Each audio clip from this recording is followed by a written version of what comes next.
Le président du Sri Lanka vient de fuir son pays. Après que le peuple a mis la pression, le président fuit. Hein? Vous voyez de quoi on parle?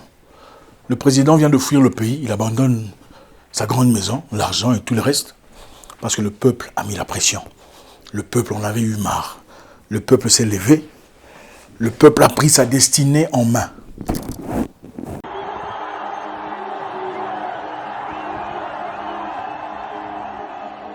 Il y a vraiment un ras-le-bol général. C'est vrai que quand on voit les images de samedi, c'est vraiment une foule impressionnante. Ils sont venus de tout le pays. Il y a vraiment une volonté de changement en fait, et certains.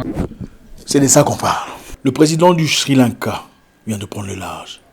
Gotabaya Rajapaksa vient de prendre le large. Lui et sa famille dirigent le pays depuis plus de 30 ans. D'accord? Donc le pouvoir circule autour de la famille. Vous savez comment ça se passe? On s'assure que les siens sont bien.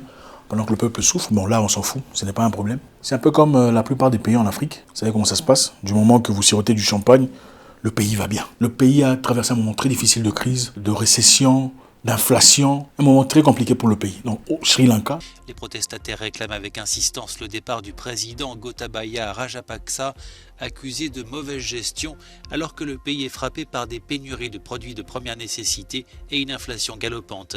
Des milliers de soldats ont été déployés dans la capitale. Ils n'avaient pas le courant, il n'y avait pas de l'eau, il n'y avait pas à manger.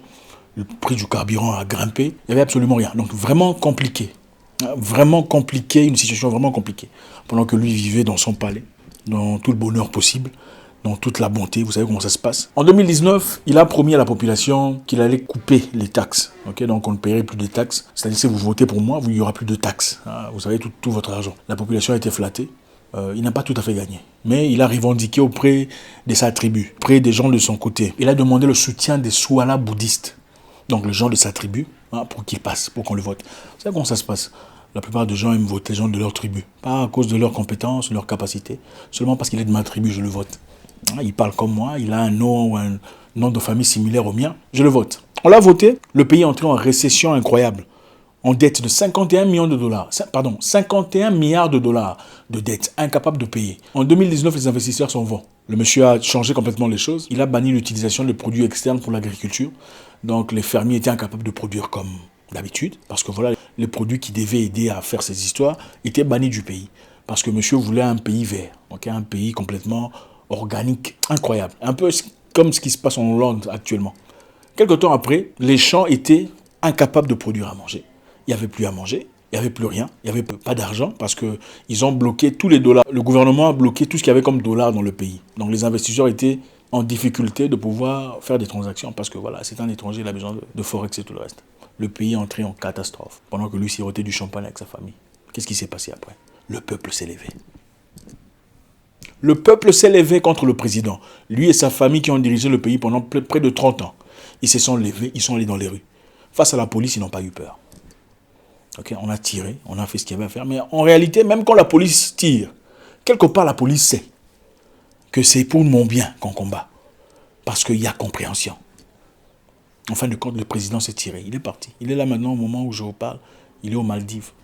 Et son frère, qui était ministre de Finances, est parti aux États-Unis, espérant y trouver asile. C'est ça, c'est de ça qu'on parle. La force. Peu après, qu'est-ce qui s'est passé? L'Albanie aussi est en crise.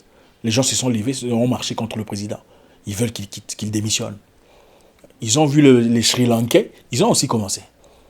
C'est comme ça de snowball effect. C'est de ça qu'on parle. Le Sri Lanka a eu son indépendance en 1948. Très peu avant beaucoup de pays africains. Okay, à côté de la Malaisie, de l'Indonésie, de tous ces autres pays. Qui aujourd'hui d'ailleurs, le Singapour, qui est un pays qui excelle dans beaucoup de domaines. D'ailleurs, il y a beaucoup d'Européens qui sont réfugiés là-bas. Ils s'appellent, comment ils s'appellent? Ils s'appellent expatriés, mais ils sont réfugiés là-bas. Nous, les Africains, devons apprendre quelque chose. Il arrive un moment dans la vie où il faut dire non. Il faut dire non et arrêter de pleurnicher et de fuir. Arrêter de fuir son pays, arrêter de pleurnicher disant « Oh, le gouvernement est méchant ». D'accord, le gouvernement n'a jamais été gentil. Il n'y a aucun pays où le gouvernement est gentil, ça n'existe pas. Même cette forme de démocratie que vous voyez ailleurs, que vous appréciez ailleurs, a été résultat d'un combat d'une certaine personne. Des certaines personnes. Il n'y a pas de liberté sans saignement, ça n'existe pas. Imaginez-vous une personne au pouvoir, une personne forte, une personne qui a tout l'argent possible, les ressources nécessaires, un chef Vous dites, bon, désormais, c'est bon, je ne veux plus de cet argent, vous allez le prendre parce que vous avez trop réclamé. Ça n'existe pas. Ça n'existe nulle part. Ça existe dans les rêves des gens. Ça n'existe pas. Les gens se battent, beaucoup se blessent, il y en a qui meurent. Mais la finalité est la finalité. Depuis la nuit des temps. Pour ceux qui croient en la Bible, les gens là qui étaient en Égypte, on les a laissés partir. Les gens de l'Égypte là, est-ce qu'on les a laissés partir? Non! Même après avoir libéré ces personnes, on les a poursuivis. C'était une guerre. Il n'y a pas de liberté sans saignement, ça n'existe pas. Il y aura des pertes. J'aime bien ce que certaines personnes disent, certains combattants de l'Afrique de l'Est, ils disent que 3 tombent en guerre pendant que 2 avancent, ceux qui resteront en vie construiront le pays. Que 3 tombent et que 2 restent, les 2 qui resteront construiront le pays. Kibonge chanene, wijana walingi amusitunima. C'est ça la mentalité de guerrier que beaucoup de personnes n'ont pas. Voilà pourquoi j'ai du mal à me connecter à beaucoup de... Je sais pas, je suis quelqu'un de... Je n'ai pas d'appartenance. C'est difficile. C'est difficile. Parce que moi, je donnerai ma vie pour les bonnes causes. Mais je veux donner ma vie en étant à côté des personnes qui sont prêtes à donner leur vie. Des gens durs. Des gens qui ne voient pas l'argent. Des gens pour qui l'honneur vaut beaucoup plus que tout confort qu'on peut avoir sur terre. L'honneur! L'honneur ne s'achète pas. L'honneur de sa patrie. L'honneur de sa nation. Mais ma patrie est laquelle? Ma patrie, c'est seulement les gens qui sont assez forts, prêts à se battre et à saigner comme moi. Ça, c'est ma patrie. Ça n'a pas de nom. He will bring me some money. Only when he returns can I Le pump peuple est assez petrol. fort pour changer sa But with destinée. no fresh shipments due, it is Moi, je peux aller mourir pour les Soudanais, s'ils sont en guerre. Je peux aller mourir pour les Sud-Africains, s'ils luttent pour une lutte. C'est à ce point-là. Non, je ne peux pas m'identifier à un seul endroit disant je suis... Non, ce n'est pas dans ma mentalité. Si dans cet endroit-là, on ne représente pas la force, l'idée, la mentalité guerrière, batailleur que moi j'ai, je n'y suis pas. Mais je donnerai ma vie pour des gens qui se battent pour la bonne cause. Ça, je le ferai. Des gens d'honneur. Les Sri Lankais viennent de libérer leur pays. Ils sont entrés dans le palais du président. Ils sont en train de nager dans dans la piscine du président. Ils sont en train de jouer au jeu Nintendo du président. En train de regarder... comment dire? En train de regarder leur propre révolution dans la télévision du président. Le président est parti. Ils ont fait tomber 30 ans de dictature, 30 ans de manipulation, 30 ans de népotisme. C'est eux qui se sont battus. C'est eux qui se sont battus. Malheureusement, dans beaucoup d'endroits ici, c'est ma tribu, c'est mon ethnie. On se bat plus pour l'ethnie que pour la nation.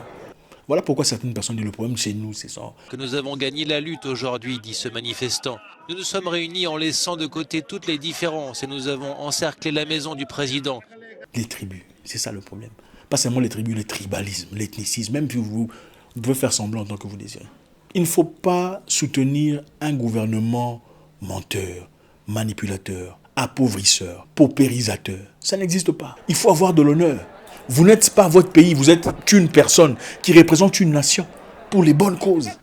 C'est ça l'objectif. Ce n'est pas représenter à lui, c'est notre président. Il a fait pour... Qu'est-ce qu'il a fait pour toi? Qu'est-ce qu'il a avancé dans votre... Je ne sais pas. À moins que vous ne soyez de ceux qui bénéficient du népotisme pendant que les autres souffrent. On ne peut pas être digne d'une nation si on représente seulement un groupe de personnes, votre seule tribu.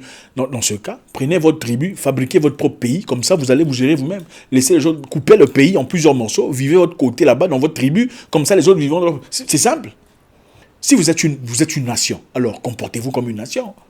Regardez les intérêts de tout le monde. Levez-vous quand le président est mauvais, son gouvernement est menteur, paupérisateur, manipulateur, tueur. Levez-vous. Levez-vous. Levez-vous comme un seul homme. Pourquoi c'est difficile chez nous? Pourquoi c'est difficile de se fâcher, se lever comme un seul homme pour une bonne cause? Vous ne voulez pas une belle vie? Nous sommes trop dans l'émotion. Au lieu de regarder les choses de manière tangible et logique. Ah, c'est ma tribu, c'est mon pays, il ne faut pas parler comme ça de mon pays. Mais si ton pays fait du mal, on fait quoi? On se tait. Parce que c'est ton pays. Non. Si ton président, c'est ton cousin, ou il est de ta tribu, et que c'est un voleur, il a acheté des avions, des voitures, des maisons, qu'on se taise parce que c'est ton cousin. Pendant que vous priez, chaque dimanche, vous êtes à l'église en train de prier, vous donnez l'argent de, je ne sais pas moi, de contribution. C'est comme ça que vous priez. Et où sont ces pasteurs-là qui s'élèveraient pour dire, vous avez donné l'argent, merci. Mais tout celui qui sait qu'il a donné l'argent mal acquis, qui vient de reprendre son argent du panier, où sont ces pasteurs? Où sont-ils? Vous avez donné de l'argent, merci, c'est bien. Mais tout celui qui a donné de l'argent mal acquis, qu'il vienne récupérer son argent, ils sont où? Et à un moment donné dans la vie, ils se regarder dans la glace. Et s'est posé les bonnes questions. Le Sri Lanka vient de faire fouiller ce monsieur-là. Ils se sont levés. Ils sont en train de jouer dans la maison présidentielle. Aujourd'hui, le gars est parti. Ils vont sauver leur pays de l'inflation, de la pauvreté, de la misère. Le Sri Lanka aujourd'hui n'a que 1 milliard de dollars. Le Sri Lanka encaisse 1 milliard de dollars. Moins d'argent que Kelly Jenner. Comment s'appelle Kelly, la petite fille là, comment elle s'appelle? L'américaine. Des images qui feront date dans Qui l'histoire du vaut Sri Lanka. 1 milliard, Des machin milliers. histoire. Indépendance en 1848. Aujourd'hui, ils se lèvent pour changer leur patrie. Comme je l'ai dit précédemment, le Singapour a été libéré au même moment que l'Afrique. Pendant que nous sommes là à dire, hey, ils ont fait ça, hey, derrière nous, on ne peut pas faire ça. Toujours dans les émotions, ils sont là en train de vivre. Un Singapourien sur 35, millionnaire en dollars. Pendant que vous avez tout ce qu'il y a comme argent, or, cobalt, vous avez tout ce qu'il y a comme cacao, tout ce qu'il y a comme... Vous avez tout. Levez-vous, soldats. Vous êtes un soldat, je suis votre frère. Vous êtes mon frère. Peu importe votre nationalité. Moi, je n'ai pas de nationalité. J'en ai plus d'ailleurs plusieurs. S'il faut parler de papier. Mais je suis mon esprit.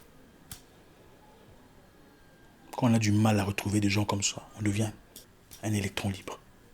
Qui cherche un électron libre quelque part. Es-tu un électron libre? En quête de liberté, en quête de vérité, en quête de force, en quête d'authenticité. Afrique, lève-toi. De personnes ont pris d'assaut samedi la résidence du président Gotabaya Rajapaksa qui a réussi à prendre la fuite.